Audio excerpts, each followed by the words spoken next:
Electrolysis, ठीक है। Electrolysis का क्या मतलब है, पहली बात तो इस वर्ड को पहले ना तोड़ के देखो, इस वर्ड को तोड़ के देखो। इलेक्ट्रो का बेसिकली मतलब हुआ इलेक्ट्रिसिटी, ठीक है, इलेक्ट्रो का मतलब हुआ इलेक्ट्रिसिटी, ठीक है। एंड लिसिस का मतलब होता है ब्रेक डाउन, मतलब कोई चीज का टूटना, ठीक है। तो इलेक्ट्रोलिसिस का मतलब होता है कि हम नहीं, इसका ये मतलब होता है कि जब हम किसी भी कंपाउंड को, ठीक है, किसी भी कंपाउंड को उसके मोल्टन स्टेट में, उसके लिक्विड स्टेट में, मोल्टन का मतलब हुआ उसको मेल्ट कर देना, ठीक है, उसको लिक्विड बना देना, उसको जेली बना देना। तो किसी भी कंपाउंड को जब हम उसको मोल्टन स्टेट में डालते हैं, मोल्टन स्टेट में डालने पे वो आयंस में टूट जाता है, वो आयंस में टूट जाता है, और आयंस में टूटने के बाद वो इलेक्ट्रिसिटी जनरेट करता है।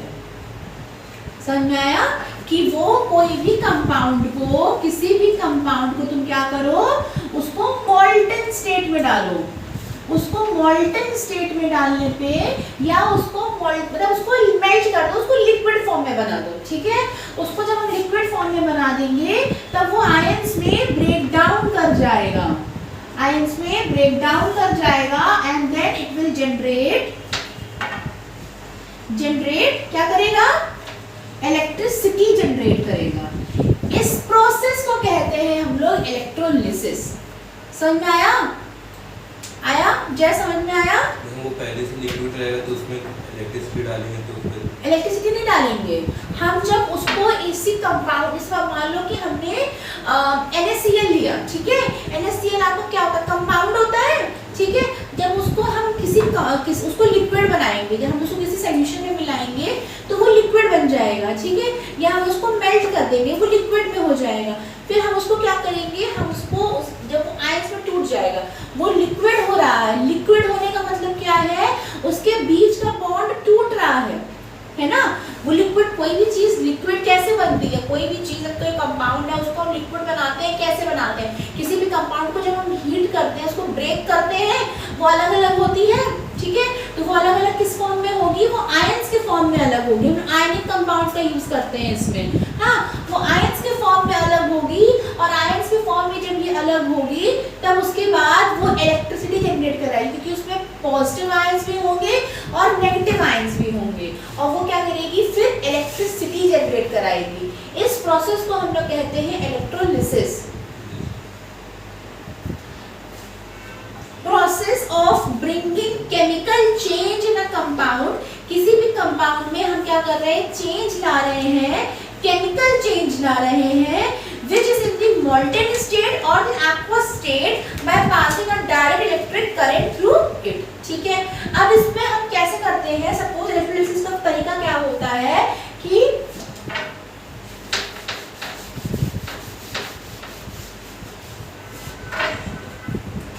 एक हम लोग कंटेनर लेते हैं, या हम कह सकते हैं हम एक वेसल ले रहे होते हैं, ठीक है। इस वेसल में क्या करते हैं, हम यहाँ पे इलेक्ट्रोड्स कनेक्ट करा देते हैं। इस वेसल में क्या करते हैं, हम इलेक्ट्रोड्स कनेक्ट करा देते हैं।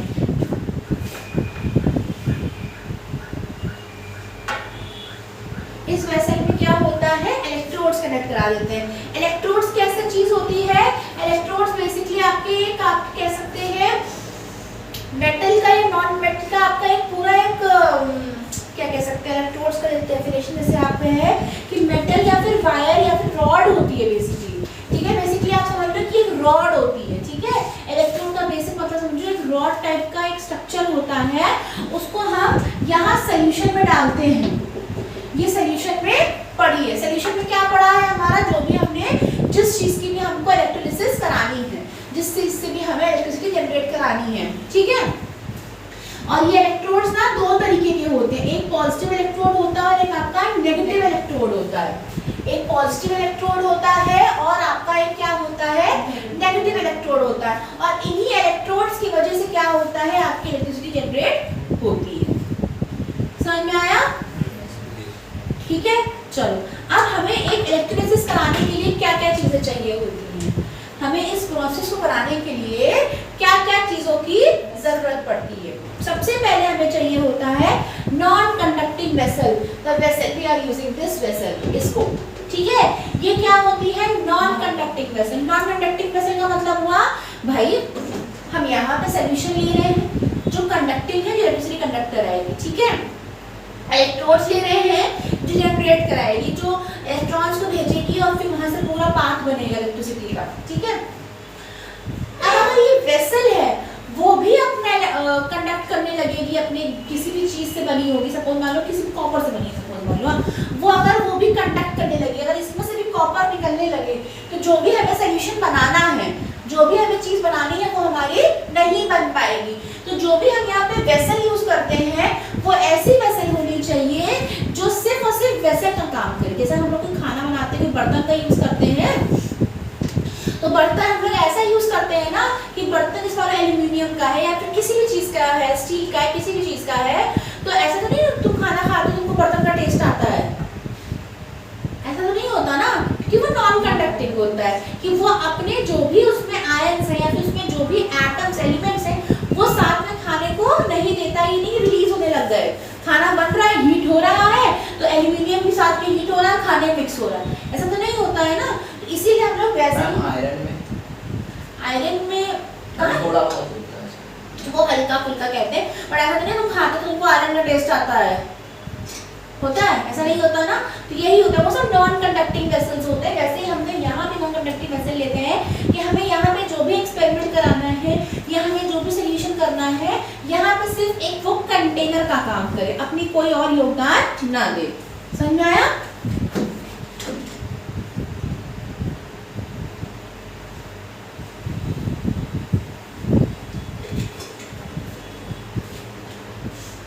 दूसरा एक हो गया हमारा नॉन कंडक्टिंग वेसल। दूसरा क्या होना चाहिए? दूसरा होना चाहिए हमारी इलेक्ट्रोलाइट। इलेक्ट्रोलाइट क्या होती है?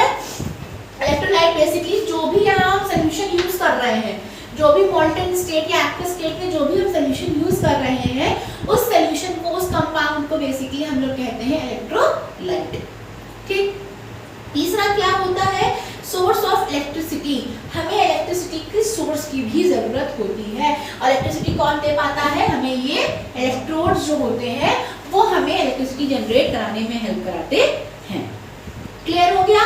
चलो अब इलेक्ट्रोड्स क्या होते हैं, अगर अब हम डेफिनेशन वाइज पढ़ें कि इलेक्ट्रोड्स क्या होते हैं, तो इलेक्ट्रोड्स होते हैं वो मेटल की प्लेट्स हो सकती हैं, ठीक है, ग्रेफाइट की प्लेट्स हो सकती हैं, वायर हो सकता है, प्लैटिनियम की रॉड्स हो सकती है, ठीक है, इमर्ज्ड इन इलेक्ट्रोलाइट, और वो ऐसे होते हैं जिसको हम इलेक्ट्रोलाइट में इमर्ज करके रखते हैं, मतलब डुबा के रखते हैं, पूरी तरीके से नहीं पर आधा आधा वो क्या होता है?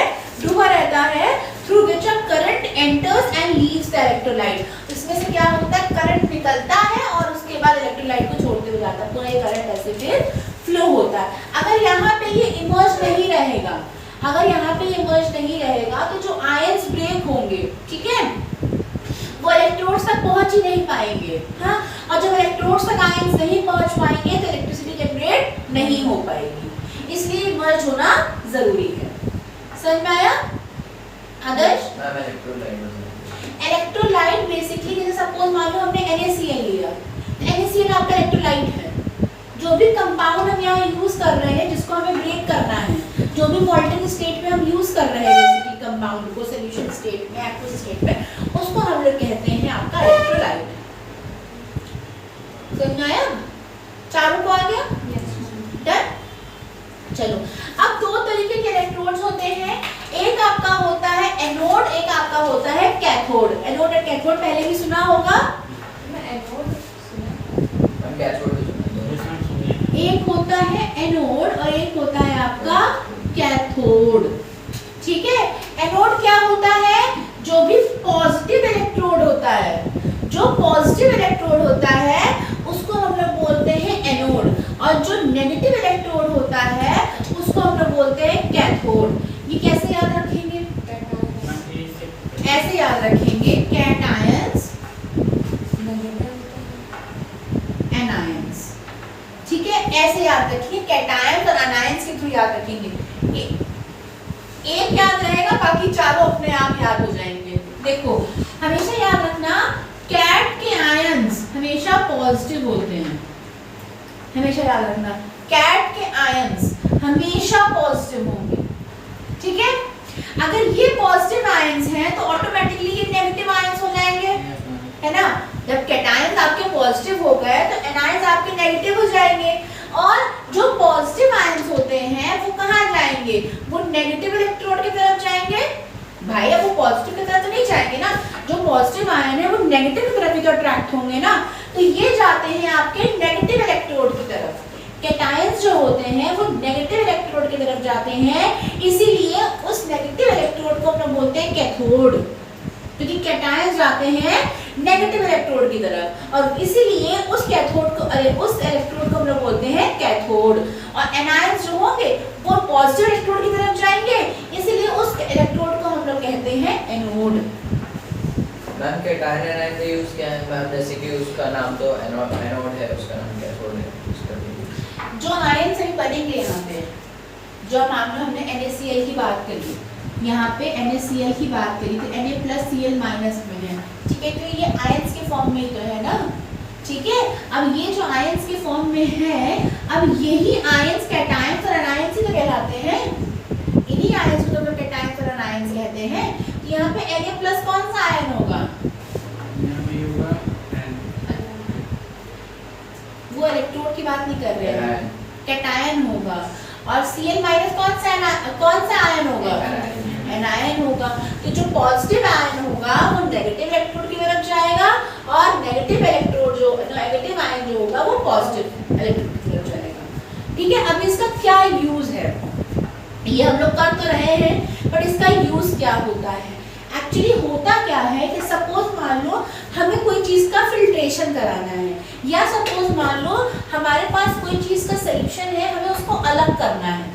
मान लो हमारे पास NaCl है, ठीक है, हमें NaCl में से Cl चाहिए, हमें NaCl में से Cl चाहिए, तो हम कैसे ले पाएंगे भाई, वो तो साथ में बना हुआ है, हम उसको अलग कैसे कराएंगे। तो ये अलग कराने का तरीका होता है कि हमने क्या किया, मान लो NaCl को डाला एक सोल्यूशन में, मतलब NaCl को सोल्यूशन बना के डाला, तो जितना भी Cl होगा वो सारा का सारा आपका एनोड के पास आके इकट्ठा हो जाएगा। जितने भी Cl होंगे जब टूटते जा रहे हैं और ये पॉजिटिव इलेक्ट्रोड की तरफ क्या होंगे, अट्रैक्ट होते जाएंगे, तो ये सारा का सारा Cl जो होगा हमारा एनोड के पास आके इकट्ठा हो जाएगा।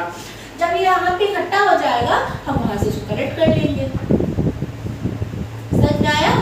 ऐसे बहुत सी चीजें होती है, बहुत से तरीके होते हैं। हाँ बोलो मैम, तो सोडियम भी उधर इकट्ठा होगा। हाँ, सोडियम इकट्ठा, हम एक एग्जांपल के लिए कह रहे थे कि मान लो हमें Cl चाहिए, हमें सोडियम चाहिए होगा तो हम सोडियम को भी निकाल लेंगे। मैम Cl- से तो एनोड की साइड जाएगा। हाँ, जो पॉजिटिव आयंस होंगे वो किसके तरफ जाएंगे, वो नेगेटिव आयन, वो नेगेटिव को अट्रैक्ट करेंगे, तो पॉजिटिव जो होगा वो नेगेटिव की तरफ जा रहा है, इसीलिए इसका नाम ही रखा गया कैथोड।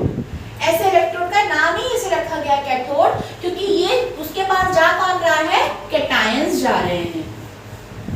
क्लियर हो गया, जय समझ में आया। इलेक्ट्रोलिसिस का आपको मेन समझ में आया, मोटो समझ में आया। तो इलेक्ट्रोड की डेफिनेशन क्या होती है, इलेक्ट्रोड की डेफिनेशन ये होती है कि electrode connected to the positive terminal of the battery. यहाँ क्या होता है, यहाँ बेसिकली क्या होता है, ऐसे बैटरी लगी होती है, ऐसे करके बैटरी लगी रहती है, ठीक है। और इस बैटरी में क्या होता है, ये पॉजिटिव टर्मिनल में ये इलेक्ट्रोड लगा होता है, और वो नेगेटिव टर्मिनल पे दूसरा इलेक्ट्रोड लगा रहता है, इसीलिए ये पॉजिटिव हो जाता है और ये इलेक्ट्रोड नेगेटिव हो जाता है। समझ आया। अच्छा ये बताओ, फिजिक्स में तुम लोग ने पढ़ा होगा, इलेक्ट्रिसिटी चैप्टर था ना फिजिक्स में last year. Yes ma'am. Electricity किस डायरेक्शन में मूव करती है, इलेक्ट्रॉन्स जो होते हैं वो किधर से मूव करते हैं, अपोजिट किसके अपोजिट बेटा, मैग्नेट याद है इलेक्ट्रिसिटी का, पॉजिटिव से नेगेटिव में नेगेटिव, इलेक्ट्रिसिटी हमेशा नेगेटिव से पॉजिटिव की तरफ फ्लो करती है, ठीक है। चलो मुझे मैग्नेट का याद था, मैग्नेट ऐसे मतलब बाहर साइड से इधर से जाते हैं और अंदर साइड इधर से फ्लो होते हैं। चलो दूसरा है, अब देखो, अब अपने अपने बुक में डायग्राम देखो, मैम कौन सा? बताओ मैम मान के वीडियो रोक के जाओ। तो इलेक्ट्रोलिसिस में क्या करते हैं, हम एक नॉन कंडक्टिंग वेसल लेते हैं, ध्यान से सुनना, एक नॉन कंडक्टिंग वेसल लेते हैं, उसमें हम एक इलेक्ट्रोलाइट डालते हैं। इलेक्ट्रोलाइट कौन सी स्टेट में रहती है? हाँ और स्टेट पे लगती है। कौन से? नहीं नहीं है, बोल नहीं पा रहे हो। सॉलिड स्टेट में रहती है, मॉल्टन स्टेट में रहती है। मॉल्टन स्टेट में रहती मैम है। आपने तो बोला उसको मॉडर्न स्टेट में करते हैं, उसको पिघलाते हैं ना मैम। मॉल्टन स्टेट में करके डालते हैं बेटा इलेक्ट्रोलाइट को। अच्छा। इलेक्ट्रोलाइट होता है एक मतलब ऐसा कंपाउंड जो कि आपका मॉल्टन स्टेट में प्रेजेंट है, उसको हम लोग इलेक्ट्रोलाइट कहते हैं, ठीक है। उसके बाद हम यहाँ पे क्या करते हैं, इलेक्ट्रोड्स लगाते हैं, और इलेक्ट्रोड्स लगाने का रीजन क्या होगा कि वो इलेक्ट्रिसिटी जनरेट कराएगा। इलेक्ट्रिसिटी कैसे जनरेट होगी, हमेशा नेगेटिव टर्मिनल से पॉजिटिव टर्मिनल की तरफ इलेक्ट्रिसिटी जनरेट होगी। जो आयंस होंगे, जो कैटायंस होंगे, वो किधर की तरफ मूव करेंगे? कैटायंस कौन से इलेक्ट्रोड पे जाएंगे? बोलो बेटा, कैथोड की तरफ जाएंगे। एनायंस कौन से इलेक्ट्रोड की तरफ जाएंगे? एनोड की तरफ जाएंगे। ये हमारा पूरा एक स्ट्रक्चर है। अब दो चीजें होती हैं, उनको पहले जान लेते हैं।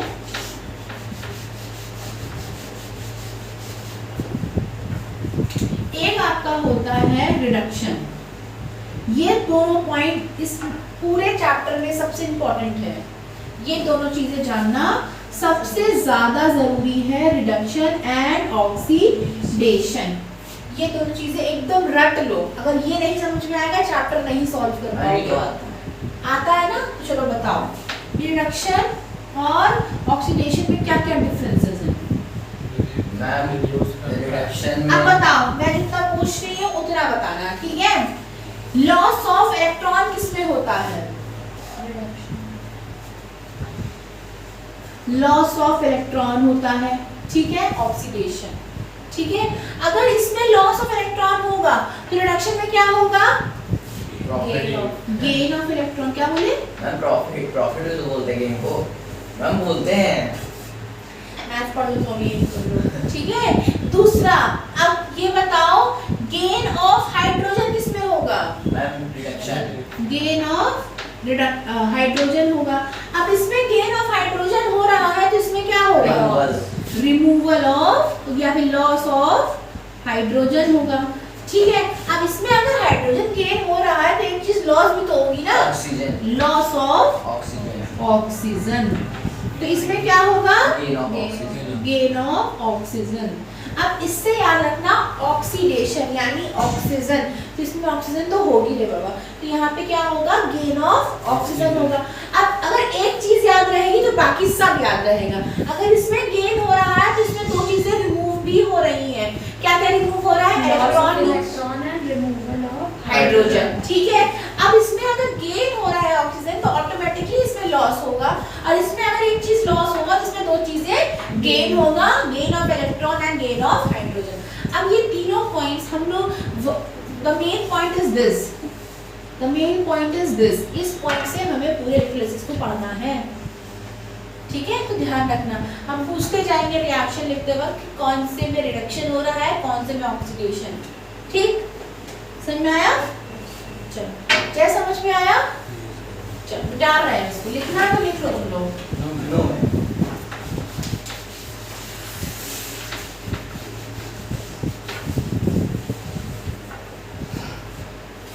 अब सबसे पहला पॉइंट है, मान लो, ठीक है, ये मान लो NaCl हमने लिया है एज अ इलेक्ट्रोलाइट, हमने NaCl लिया है एज अ इलेक्ट्रोलाइट, तो मतलब अब क्या होगा? एट एनोड बताना और एट कैथोड बताना क्या होगा। कौन किसके पास जाएगा? मैम एनोड की साइड जाएगा, और नहीं अच्छा, इसको ऐसे लिख दे रहे हैं, अब बताओ। मैम Na कैथोड की साइड जाएगा और Cl जो है एनोड की साइड जाएगा। वेरी गुड, ठीक है। यहाँ पे एनोड के पास क्या आएगा? Cl आएगा। अब Cl आएगा, अब वो क्या रहा है यहाँ पे, ये जो प्रोसेस होगी NaCl की, उसमें क्या होगा, यहाँ पे हम इसको बैलेंस करने के लिए 2 NaCl लिए हैं, ठीक है। हमने यहाँ पे 2 NaCl लिया है। अब 2 Cl है, ठीक है, तो Cl माइनस है। एनोड कैसा है? पॉजिटिव है, ठीक है। एनोड पॉजिटिव है, इसका मतलब क्या होगा? कैथोड नेगेटिव में, वो तो मैंने पहले ठीक है। Cl माइनस है, ठीक है। तो ये Cl माइनस है, तो ये अपने जो भी, ये पॉजिटिव है ना, एनोड पॉजिटिव है, इसको इलेक्ट्रॉन की जरूरत है। एनोड क्या है? पॉजिटिव है, इसको यानी इलेक्ट्रॉन की जरूरत है। तो ये क्या करेगा? Cl में से 2 इलेक्ट्रॉन ले लेगा, Cl से इलेक्ट्रॉन अपने अंदर ले लेगा। तो जब इसमें Cl से 2 इलेक्ट्रॉन ले लेगा, तो इसमें क्या होंगे? 2 इलेक्ट्रॉन की लॉस हो जाएगा, है ना, यही तो होगा। और ये 2Cl बन जाएगा, उसमें से 2 इलेक्ट्रॉन निकलेंगे। 2 इलेक्ट्रॉन कैसे निकल रहे हैं? एक Cl पे 1 इलेक्ट्रॉन है, तो 2 Cl पे 2 इलेक्ट्रॉन हो जाएंगे। इस तरह यहाँ पे 2 इलेक्ट्रॉन हुए। क्लियर हुआ? चलो अब यहाँ पे हम कैथोड पे आते हैं।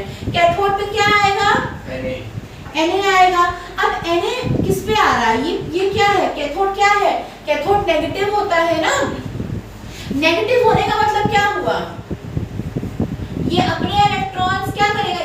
इसको मतलब देखो, यहाँ पे ये Na प्लस के फॉर्म में है, ये 2Na प्लस के फॉर्म में ही तो है ना, मतलब इसके पास, Na के पास क्या है? इलेक्ट्रॉन की कमी है, तभी तो पॉजिटिव है। पॉजिटिव क्यों है? क्योंकि इसने अपने इलेक्ट्रॉन दे दिए थे, है ना। तो कैथोड क्या करेगा? इसको 2 इलेक्ट्रॉन दे देगा। 2 इलेक्ट्रॉन देने से ये Na 2Na बन जाएगा, समझे? 2Na तो पहले से ही 2Na प्लस था, इसने 2 इलेक्ट्रॉन ले लिए। 2 इलेक्ट्रॉन क्यों? एक Na ने 1 इलेक्ट्रॉन लिया है, तो 2 Na ने क्या करेगा? 2 इलेक्ट्रॉन लेगा। समझ आया? जय समझ में आ रहा है? ठीक है। अब चलो ये बताओ कि ये समझ में आ गई दोनों चीजें कैसे हुई? अब बताओ एनोड पे क्या होगा, कैथोड पे क्या हो रहा है? किस पे रिडक्शन हो रहा है, किस पे ऑक्सीडेशन हो रहा है?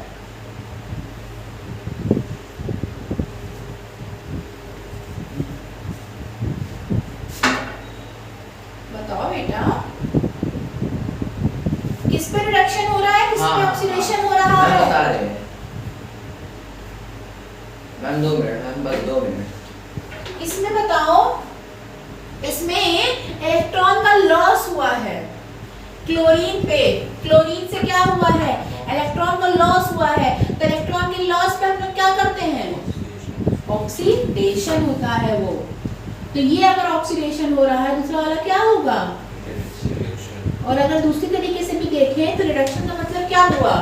गेन ऑफ इलेक्ट्रॉन, इसने इलेक्ट्रॉन गेन किया है, रिडक्शन हुआ है।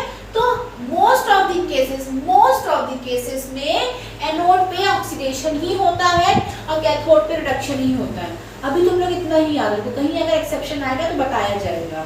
कि बाकी याद रखना है कि एनोड पे ऑक्सीडेशन होगा और कैथोड पे रिडक्शन होगा। क्लियर हुआ? समझ आ गया? चलो अब क्या है? Number of electron gain by anode equals to number of electron given by cathode. Cathode ने जितने इलेक्ट्रॉन इसको दिए हैं उतने ही इलेक्ट्रॉन एनोड ने क्या किए हैं, मतलब जितने इलेक्ट्रॉन कैथोड ने लूज किए हैं उतने ही इलेक्ट्रॉन एनोड ने गेन भी किए हैं। इसने 2 इलेक्ट्रॉन गेन कर लिया और कैथोड 2 इलेक्ट्रॉन लॉस कर दिया, है ना। चलो तो इसमें हम अगर पूरे रिएक्शन को लिखें, अगर हम इस पूरे रिएक्शन को लिखें तो कैसे लिखोगे? देखो 2Cl minus 2Cl plus 2 electron, ठीक है। इसको ऐसे भी लिख सकते हो तुम, Cl2 भी लिख सकते हैं हम लोग, ठीक है। ऐसे हो गया। अब इसको नीचे लिखेंगे अगर हम 2Na plus 2 electron forms 2Na। अब इस रिएक्शन का पूरा ओवरऑल रिएक्शन बनाना है। इस रिएक्शन का हमें पूरा ओवरऑल रिएक्शन बनाना है। कैसे बनाएंगे? जो एरो के इधर होता है और जो एरो के उधर होता है अगर इक्वल रहता है, सेम रहता है, तो कट जाता है वो चीज। जैसे यहाँ पे ये एरो के राइट हैंड साइड पे है और ये एरो के लेफ्ट हैंड साइड पे, तो ये और ये कट जाएगा। समझ में आया? नहीं पता ये बात? जब भी कोई हम लोग रिएक्टेंट और प्रोडक्ट लिखते हैं तो रिएक्टेंट पे और प्रोडक्ट पे, अगर मान लो कि जैसे ये आपका एक रिएक्टेंट है, ये प्रोडक्ट है, इस प्रोडक्ट के इधर पे, इधर साइड पे है, ये एरो के इधर है, और ये वाले में एरो के ये इधर है, इस तरफ पे, तो ये तो सेम चीजें हैं, तो ये कट जाती है, कैंसिल आउट हो जाती है। ठीक है, अब इसको अगर हम इक्वली लिखेंगे तो ये 2Cl है, 2Na है, क्या बनाएगा? 2NaCl क्या फॉर्म कर रहा है? ये फॉर्म कर रहा है, तो ये आपकी ओवरऑल रिएक्शन लिखी जाएगी ऐसे।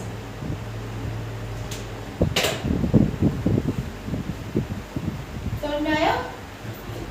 चलो सबसे ज्यादा इसमें लिख देते हैं हम लोग इसके स्टेट को, ये लिक्विड स्टेट में है, ये सॉलिड स्टेट में है, और ये भी आपका सॉलिड स्टेट में है। ठीक है, अब देखो, in an external circuit, electron is from the anode to the cathode. Electron enters the electrolyte through a cathode and leaves through the anode. मतलब कहने का मतलब क्या है कि इलेक्ट्रॉन जो होते हैं अंदर से जाते हैं कैथोड से एनोड की तरफ, और बाहर से क्या होते हैं, एनोड से कैथोड की तरफ मूव करते हैं। समझ में आया? वही जो तुम मैप में बता रहे थे ना, ऐसे होता है फिर अंदर से होता है। तो इलेक्ट्रॉन्स जो होंगे अंदर से मिलेंगे आपको, एनायंस जो होंगे, ठीक है, वो क्या होंगे, कैथोड के पास जाएंगे, फिर वहां से वो मूव करेंगे एनोड से, फिर एनोड से चीजें मूव करेंगी कैथोड तक। ऐसे इलेक्ट्रिसिटी पूरी सर्किट बनाती हैं।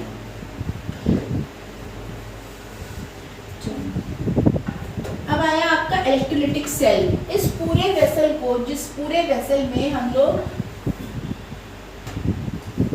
इस पूरे वेसल में जो हम लोग इलेक्ट्रिसिटी जनरेट करा रहे हैं, इलेक्ट्रिसिटी कैसे जनरेट करा रहे हैं हम लोग, केमिकल डाल रहे हैं, केमिकल एनर्जी से हमें इलेक्ट्रिकल एनर्जी मिल रही है, केमिकल डाल रहे हैं, उस केमिकल ने एनर्जी जनरेट करी, और उस एनर्जी की वजह से क्या हो रहा है, इलेक्ट्रिसिटी बन रही है। तो हम लोग क्या कहेंगे कि chemical energy into electrical energy कहेंगे।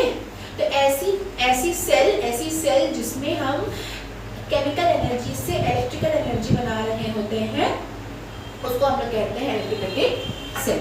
ठीक है, फिर आया आपका ऑक्सीडेशन बता दिया, आपका रिडक्शन बता दिया। ठीक है, अब आता है आपका रिडॉक्स रिएक्शन। रिडॉक्स रिएक्शन क्या होता है मैम? जिसमें दोनों ऐसे रिएक्शंस, ठीक है, ऐसे रिएक्शन जिसमें ऑक्सीडेशन एंड रिडक्शन साइमल्टेनियसली हो रहा है, उसको हम लोग कहते हैं रिडॉक्स रिएक्शन। अब मान लो कोई भी एक रिएक्शन है, उस पूरे रिएक्शन को हम लोग रिडॉक्स रिएक्शन ही कहेंगे। क्यों कहेंगे? अब बताओ, देखो, जैसे अब मान लो कि हम NaCl में से 2Cl और Cl की बात करें, या फिर हम इस पूरे रिएक्शन की बात करेंगे, इस पूरे रिएक्शन को देखो, ये पूरा रिएक्शन ये है ना। अब मान लो कोई एक कंपाउंड है, वो कंपाउंड क्या कर रहा है, अपने में से इलेक्ट्रॉन को लॉस कर रहा है, मतलब ऑक्सीडेशन कर रहा है ना। अब अगर वो इलेक्ट्रॉन निकल के गया है, तो किसी ना किसी ने तो गेन किया ही होगा ना, तभी तो वो पूरा कंपाउंड बनेगा। तो जो गेन करेगा वो रिडक्शन कर रहा है, ऑक्सीडेशन भी होगी, रिडक्शन भी होगी। तो कोई भी एक रिएक्शन है वो रिडॉक्स रिएक्शन ही होती है, क्योंकि उसमें रिडक्शन और ऑक्सीडेशन साइमल्टेनियसली हो रहा होता है। मैम अगर जो प्रोडक्ट आता है तो उसको देखकर उसके हिसाब से रिएक्शन मतलब नाम दिया जाता है कि ये रिडक्शन है कि ऑक्सीडेशन है। हाँ, समझ में आया? क्लियर हुआ? चलिए फिर लोगों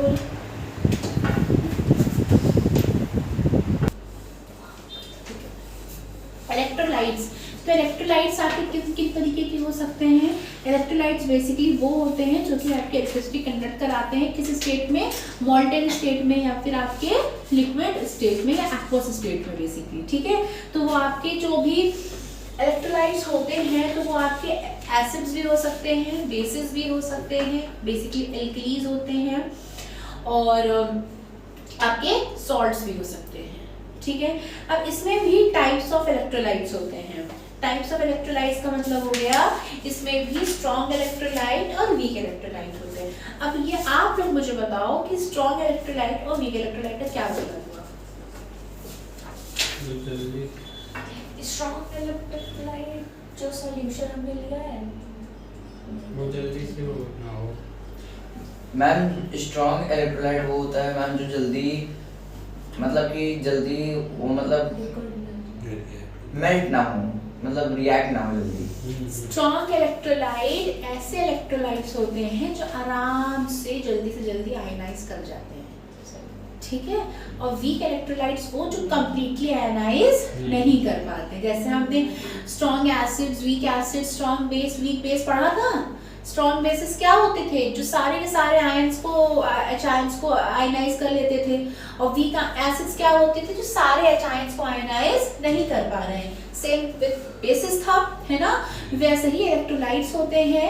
ऐसे electrolytes completely dissociate into ion, जो कंप्लीटली डिसोसिएट कर जाते हैं वो कहलाते हैं आपके स्ट्रॉन्ग इलेक्ट्रोलाइट्स। और ऐसे इलेक्ट्रोलाइट्स जो कंप्लीटली डिसोसिएट नहीं कर पाते हैं वो कहलाते हैं आपके वीक इलेक्ट्रोलाइट्स। क्लियर? अब होते हैं आपके नॉन इलेक्ट्रोलाइट्स। नॉन इलेक्ट्रोलाइट्स क्या हो गए? बेसिकली ऐसे इलेक्ट्रोलाइट जो इलेक्ट्रिसिटी कंडक्ट नहीं करा सकते हैं, ठीक है। Compounds which do not conduct electricity in its molten state, even though they are in the molten states, वो molten states में होने के बावजूद भी इलेक्ट्रिसिटी जनरेट नहीं करा सकते हैं, उनको हम लोग कहते हैं नॉन इलेक्ट्रोलाइट्स, जो कि इलेक्ट्रिसिटी जनरेट नहीं करा सकते हैं, ठीक है। चलो ठीक है। चलो अब आया आपके मेटालिक कंडक्टर्स और इलेक्ट्रोलिटिक कंडक्टर्स के डिफरेंसेस। बुक में दिया है।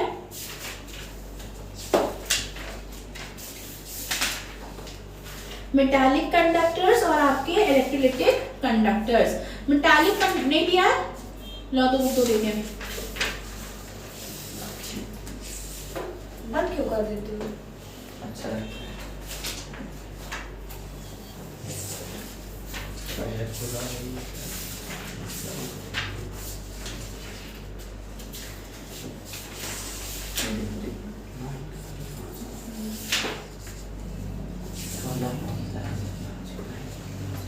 ये पेज नंबर आपका 112 लो।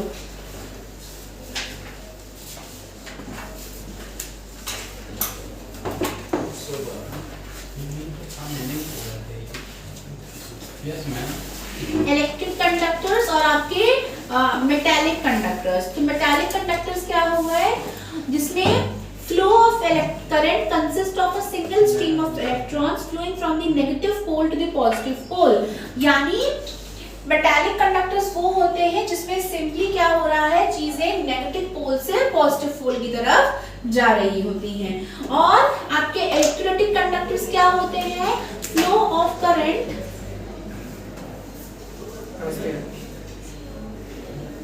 बैठो सर आ रहे होंगे।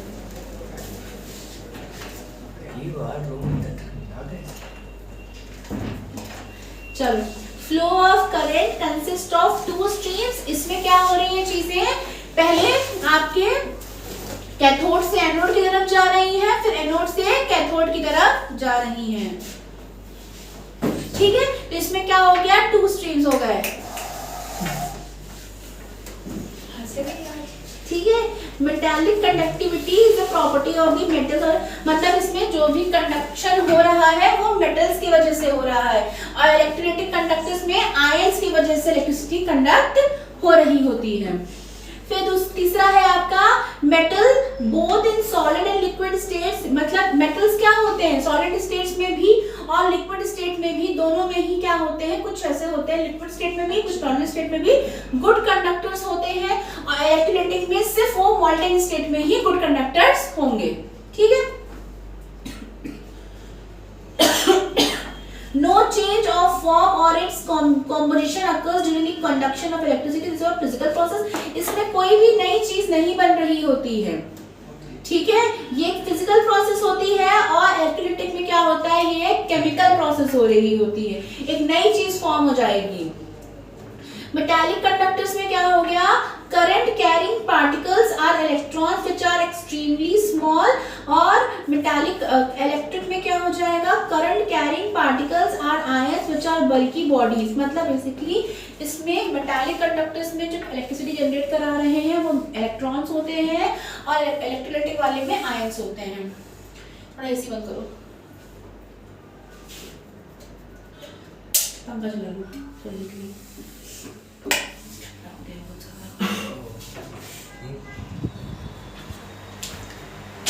चलो अब इसको आ जाओ, इलेक्ट्रोलिसिस ऑफ PbBr2 खोलो।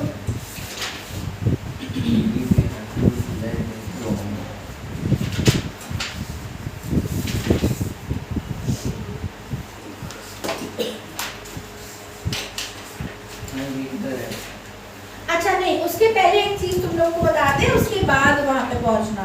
सबसे पहले यहाँ पे आ जाओ, इलेक्ट्रोकेमिकल सीरीज पे लॉग तो ढूंढ के दें। Yes ma'am. मिला? इलेक्ट्रो पॉजिटिव सीरीज में। हाँ, दो है, इलेक्ट्रो पॉजिटिव भी, इलेक्ट्रो नेगेटिव भी। नेगेटिव देखो आगे होगा। यस मैम, मिल गया ना? एक इलेक्ट्रो पॉजिटिव, इलेक्ट्रो नेगेटिव है। इसमें तुम लोग को ये टेबल याद करनी पड़ेगी, ये टेबल तुम लोगों को याद करनी पड़ेगी, सिंपल हो जाएगी आराम से। मेटालिक सीरीज की तरह थोड़ा। हाँ ठीक है। इसमें क्या होती है, देखो इसमें बस तुम्हें ये याद रखना है, जो जो एलिमेंट नीचे आता जा रहा है, जो जो एलिमेंट नीचे आता जा रहा है वो क्या होगा, आसानी से इलेक्ट्रोड के पास चला जाएगा। जितना जो नीचे रहेगा वो उतने आसानी से इलेक्ट्रोड के पास जाएगा, और जितना जो ऊपर रहेगा उतनी उसको दिक्कत होगी इलेक्ट्रोड के पास जाने वो जो नीचे रहेगा वो स्ट्रांग इलेक्ट्रोलाइट होगी, वो आराम से जा पाएगा। देखो जैसे सपोज मान लो कि एक रिएक्शन लिखते हैं हम बोर्ड पे, तो समझाते हैं। जैसे सपोज मान लो कि तुम्हारा एक सोल्यूशन है, तुम्हारा एक है आपका H2SO4, ठीक है, H2SO4 है। ये अगर आपका टूटेगा तो किस में टूटेगा, 2H प्लस में, और आपका SO4 2- में टूटेगा, ठीक है। इसको हमने वाटर के साथ डाला है, वाटर के साथ डालने का मतलब है हमारा H2 यानी मतलब H प्लस और OH-, ठीक है। ये दो चीजें हैं। अब अगर हम इसको उस पे देखें, अब क्या क्या चीजें, तो अच्छा पहले ये बताओ, ये वाला और ये वाली चीज कहाँ जाएगी, कैथोड के पास जाएगी कि एनोड के पास जाएगी, 2H प्लस और यहाँ पे आपका एक H प्लस है। ये दोनों चीजें किसके पास जाएंगी, कौन से इलेक्ट्रोड के पास जाएंगी, कैथोड के पास जाएंगी। और ये आपका कहाँ है, ये माइनस है तो माइनस, एक सेकेंड, हाँ कैथोड के पास जाएंगे, हाँ यहाँ आपकी जाएंगी ये एनोड के पास। अब इसमें होता क्या है, अब यहाँ पे ये तो H प्लस है, तो H प्लस तो आपका कैथोड के पास चला जाएगा।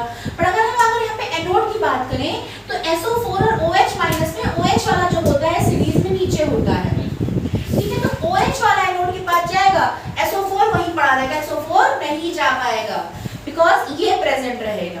तो ये होता है आपका इलेक्ट्रोकेमिकल सीरीज में। तो ये सीरीज आपको याद रखनी पड़ेगी कि जैसे जैसे वो नीचे आता जा रहा है, उसकी नीचे आने पे कैपेसिटी जो हो रही है डिस्चार्ज होने की इलेक्ट्रोड की तरह, वो इंक्रीज करती जा रही है।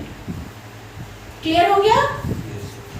चलो अब ये वाला खोलो, इलेक्ट्रोलिसिस ऑफ PbBr2, ये दे रखा है इसमें, तो तुम लोग बुक में देखें, खोल के देखें।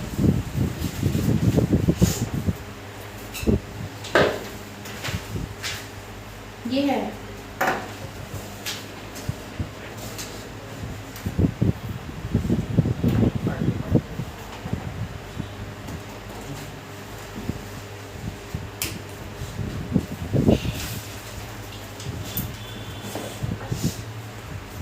ठीक है। तो सबसे पहले क्या है आपका PbBr2 वाला, ठीक है।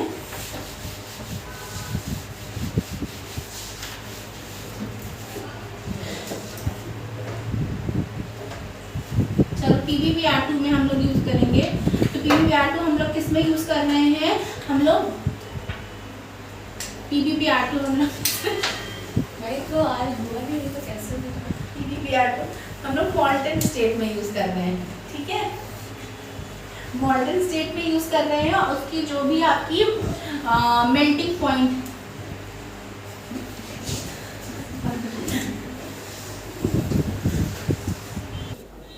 ठीक है।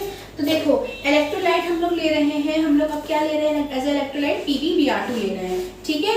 कौन से स्टेट में ले रहे हैं, मॉल्टन स्टेट में ले रहे हैं, ठीक है।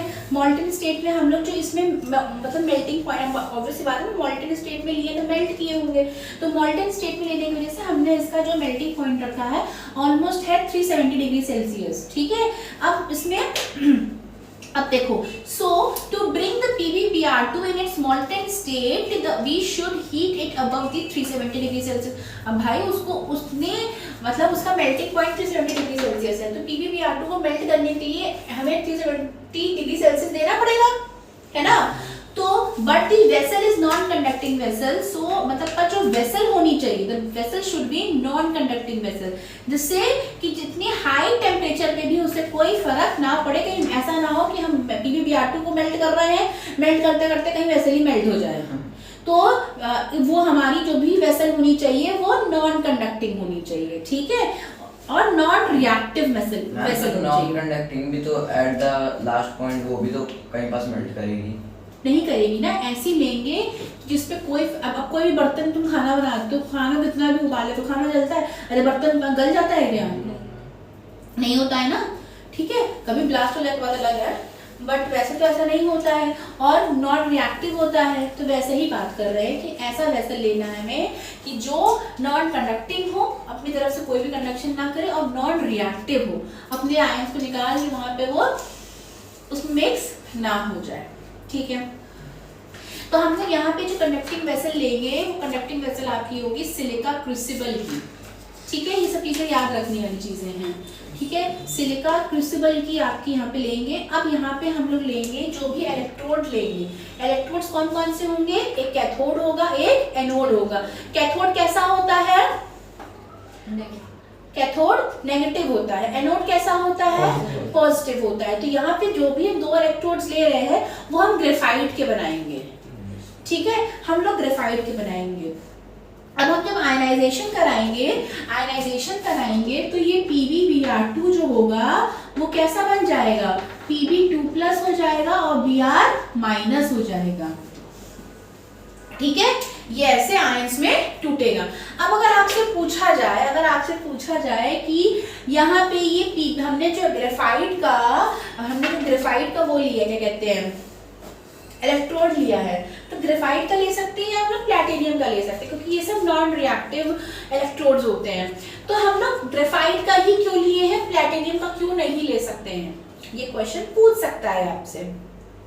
तो इसका आंसर आप ये दोगे कि platinum is also a non reactive electrode but not used in this electrolysis, instead of graphite is used. Why?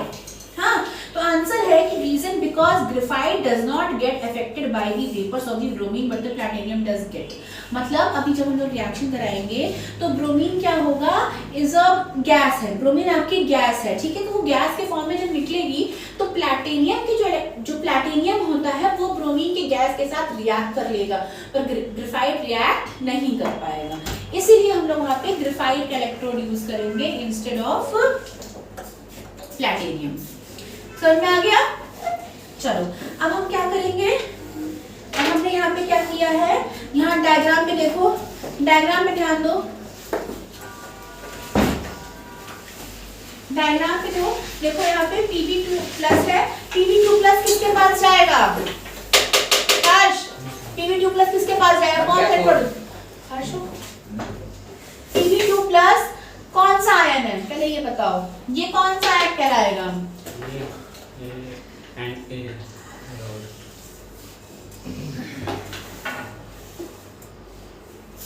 बताओ जय, हाँ? ये कौन सा आयन है, हम ये पूछ रहे हैं। पॉजिटिव आयन का नाम क्या होता है, ओ। पॉजिटिव आयन का नाम क्या होता है, अरे कैटायन होता है, कैटायन, कैटायन, ठीक है। अब कैटायन है तो वो किधर जाएगा, क्या बोलते हैं, नहीं ना, बोलो, कैटायन है तो ये कौन से इलेक्ट्रोड के पास जाएगा? एनायन के पास। एनायन तो आयन है, यस मैम। एनायन आयन है, ये एक इलेक्ट्रोड के पास जाएगा, तो कैटायन कौन से इलेक्ट्रोड के पास जाएगा? कैथोड। कैथोड की तरफ जाएगा। तो PbBr2 जो होगा वो कैथोड की तरफ इकट्ठा होता जाएगा, और Br2 किस तरफ इकट्ठा होता जाएगा? Br किस तरफ इकट्ठा होता जाएगा? एनोड की तरफ इकट्ठा होता जाएगा। तो यहाँ पे कैथोड पे क्या हो रहा है? कैथोड पे क्या हो रहा है? Pb2+ है। अब यहाँ पे वो क्या करेगा? कैथोड के पास जा रहा है तो अपने ये वहां से वो इलेक्ट्रॉन को क्या करेगा? गेन कर लेगा। इलेक्ट्रॉन को गेन कर लेता है ना, तो यहाँ पे रिडक्शन होता है, तो यहाँ पे क्या बन जाएगा? ये Pb2 बन जाएगा। Pb2 बनेगा जब इसमें से, तो यहाँ पे ये क्या होगा? ये एक सिल्वर ग्रे डिपॉजिट हो जाएगा। मतलब कैथोड के पास क्या होगा? एक सिल्वर कलर की वहां पे पूरा डिपॉजिट हो जाएगा, सिल्वर ग्रे कलर का कोई पूरा कंपाउंड होगा वहां पे इकट्ठा हो जाएगा। अब एनोड के पास क्या होगा? एट एनोड, एनोड के पास क्या है? 2Br है। ये क्या करेगा? यहाँ से ये इलेक्ट्रॉन क्या करेगा? उसको दे देगा, ये इलेक्ट्रॉन एनोड को दे देगा, है ना? इसमें क्या होगा? ऑक्सीडेशन हो जाएगा, ठीक है। और यहाँ पे एनोड के पास रेडिश ब्राउन फ्यूम्स इकट्ठा हो जाएंगे, मतलब फ्यूम्स निकलते हैं, फ्यूम्स मतलब बेसिकली गैस, पेपर निकलने लगेगी। तो एनोड, कैथोड के पास क्या हो रहा है? सिल्वर ग्रे डिपॉजिट इकट्ठा होता जा रहा है, और एनोड के पास क्या हो रहा है? Red brown, reddish brown colour के फ्यूम्स निकल रहे हैं।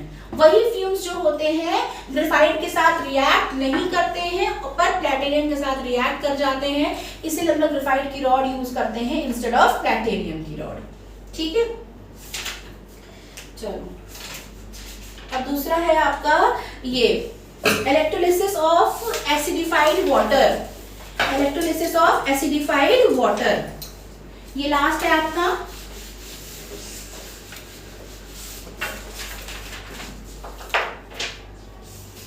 इसमें क्या करेंगे हम लोग? इसमें हम लोग क्या करेंगे? इलेक्ट्रोलिसिस ऑफ एसिडिफाइड वाटर में हम इलेक्ट्रोलाइट क्या लेंगे? हम लोग यहाँ पे इलेक्ट्रोलाइट लेंगे एसिडिफाइड वाटर। एसिडिफाइड वाटर का मतलब क्या हुआ? कि ऐसा वाटर जिसमें एसिड मिला हुआ है। अब बताओ, हम लोग एसिड कैसे डाइल्यूट करते हैं? वाटर डालते हैं उसके ऊपर, मैम डाइल्यूट मिक्स करते हैं। कैसे डाइल्यूट करते हैं? हमने क्या तरीका बताया था? मैम 1 ड्रॉप करके मैम वाटर ही तो डालेंगे, एसिड डालेंगे। वाटर में 1 ड्रॉप करके हम लोग एसिड को डालते हैं, उससे क्या होगा? एसिड डाइल्यूट हो जाता है, ठीक है। तो यहाँ पे हम लोग इलेक्ट्रोलाइट में क्या ले रहे हैं? हमारा इलेक्ट्रोलाइट यहाँ पे है H2O है, और हमारा डाइल्यूट एसिड है जो कि हमने लिया है H2SO4, ठीक है। यहाँ पे जो इलेक्ट्रोड्स लेंगे हम, यहाँ जो इलेक्ट्रोड्स लेंगे वो इलेक्ट्रोड्स कैसे होंगे? प्लैटिनम के होंगे, ठीक है। यहाँ इलेक्ट्रोड्स कैसे होंगे? प्लैटिनम के होंगे। रीजन क्या है? क्योंकि वो नॉन रिएक्टिव है, क्योंकि हम ग्रेफाइट और प्लैटिनम किसी का भी ले सकते हैं, तो यहाँ हमने प्लैटिनम का ले लिया है, ठीक है। अब यहाँ पे जब हम इसको तोड़ेंगे, तो हम जब तोड़ेंगे तो H2O टूटेगा तो कैसे बनेगा? H+ और OH- आयन में टूटेगा। H2SO4 टूटेगा तो किस में बनेगा? 2H+ में टूटेगा, और आपका SO4 2- में ये टूटेगा, ठीक है। अब इसमें आयंस आपके क्या क्या हो गए? आयंस आपके सिर्फ यहाँ पे H+ है देखा जाए तो, OH- है देखा जाए तो, और आपका SO4 2- है। ये 3 आयंस है, एक आयन ये है, एक आयन ये है, और ये दो तो सेम ही है, बात तो वही हो गई, और एक ये वाला हो गया, ठीक है। अब इसके अब वही वाली चीज हो जाएगी। अब हम लोग इलेक्ट्रोकेमिकल सीरीज देखेंगे। इलेक्ट्रोकेमिकल सीरीज के हिसाब से हम कैथोड और एनोड पे क्या कराएंगे? डिस्चार्ज करवाएंगे। मैम पॉजिटिव वाले में तो हाइड्रोजन को ही लेंगे, और नेगेटिव वाले में देखना पड़ेगा। अब बताओ, हाँ देखना पड़ेगा। एक आपका हो गया कैथोड, एक आपका हो गया एनोड, ठीक है। हमारे पास आयन कौन कौन से हैं? H+ है, OH- है, और आपका SO4 2- है। अब H+ है तो H+ किधर जाएगा? कैथोड के पास जाएगा। तो यहाँ पे हमने इसको बैलेंस करने के लिए 4H लिया है, ठीक है। 4H है, इसका मतलब ये 4 इलेक्ट्रॉन क्या करेगा? 4 इलेक्ट्रॉन जो होगा कैथोड से ले लेगा। हम 4 क्यों है? बैलेंस करने के लिए, क्योंकि वो एग्जिस्ट करेगा तो ये एग्जिस्ट हमारा ऐसे फॉर्म में कर सकते हैं, H2 के फॉर्म में एग्जिस्ट करेगा वो, ठीक है। ये H2 के फॉर्म में एग्जिस्ट करेगा। तो हमने यहाँ H+ की जगह अगर हम 2H+ मान ले लिया है, H+ भी ले सकते हैं, 2H+ भी ले सकते हैं। तो हमें उसको बैलेंस कराने के लिए उस यहाँ पे हम 4H+ लेंगे इस तरह, ठीक है। थोड़ा ये बैलेंस देखना पड़ता है हम लोगों को। तो हमने यहाँ पे क्या किया है, 4 हाइड्रोजन आयंस लिए हैं। 4 के हाइड्रोजन आयंस से तो ये 4 इलेक्ट्रॉन्स को गेन करेगा और यहाँ पे ये 2H+ बनाएगा। यहाँ पे कौन सी प्रोसेस हुई है? ये रिडक्शन हुई, ऑक्सीडेशन हुई है? नहीं, रिडक्शन हुई है। गेन ऑफ इलेक्ट्रॉन किस में होता है? रिडक्शन। बताया है एनोड पे ऑक्सीडेशन होगा, कैथोड पे रिडक्शन होगा। फिर उसके बाद यहाँ पे हमारे एक OH है और SO4 2- है।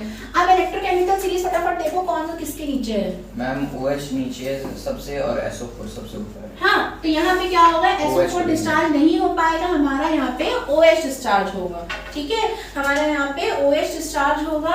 सेम हम लोग यहाँ पे भी इसको बैलेंस करने के लिए 4OH लेंगे, जिससे यहाँ पे बनेगा आपका 2H2 और आपके यहाँ पे 4 इलेक्ट्रॉन रिलीज होंगे। Just to balance the equation हम लोग इसको ऐसे लेंगे, ठीक है। अब बताओ, ठीक है, ये हो गया। अब इसको पूरा बैलेंस करेंगे तो आपका ये पूरा जो बैलेंस होगा, मैम +4 इलेक्ट्रॉन होगा, मैम माइनस होगा।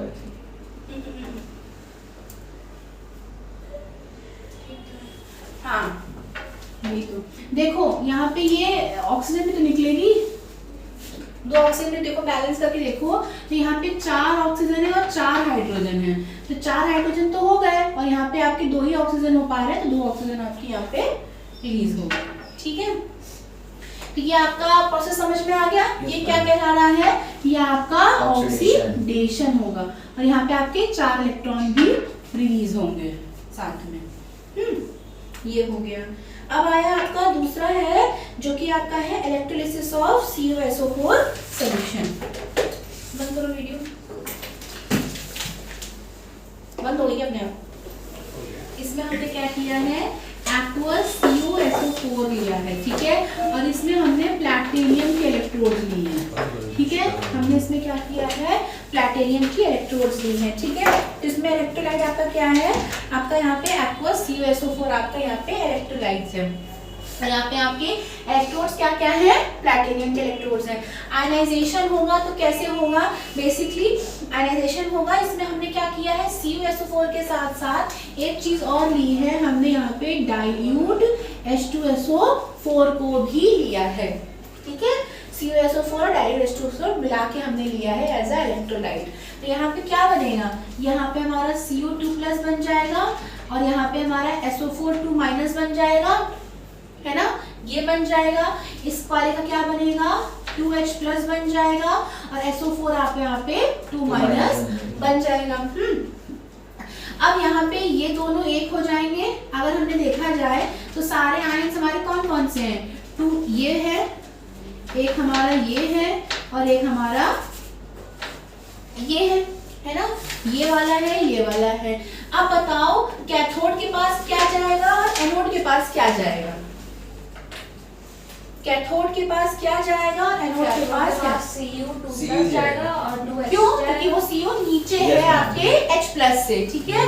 तो Cu जो होगा आपका कैथोड के पास जाएगा, एनोड के पास तो आपका सिंपल एक है ही, ठीक है। तो जो कैथोड के पास क्या होगा, जब वो Cu जाके इकट्ठा होता जाएगा तो वहाँ पे पिंक या रेडिश ब्राउन डिपॉजिट होता जाएगा। जो ये आपका Cu है, जब वो वहाँ पे जाके इकट्ठा होगा कैथोड पे, तो ये पिंक या रेडिश ब्राउन कलर का डिपॉजिट हो सिर्फ 5 तो बच्चे मत कर किसी को 5 बच्चों आराम से पढ़ाई। पिंक या रेडिश ब्राउन डिपॉजिट वहाँ पे। कल इन लोग का आप टेस्ट दी थी क्या, कौन सा क्वेश्चन था वो अंशित पूछ रही नहीं, ये पूछ रहा था कि इसमें एक्सप्लेनेशन।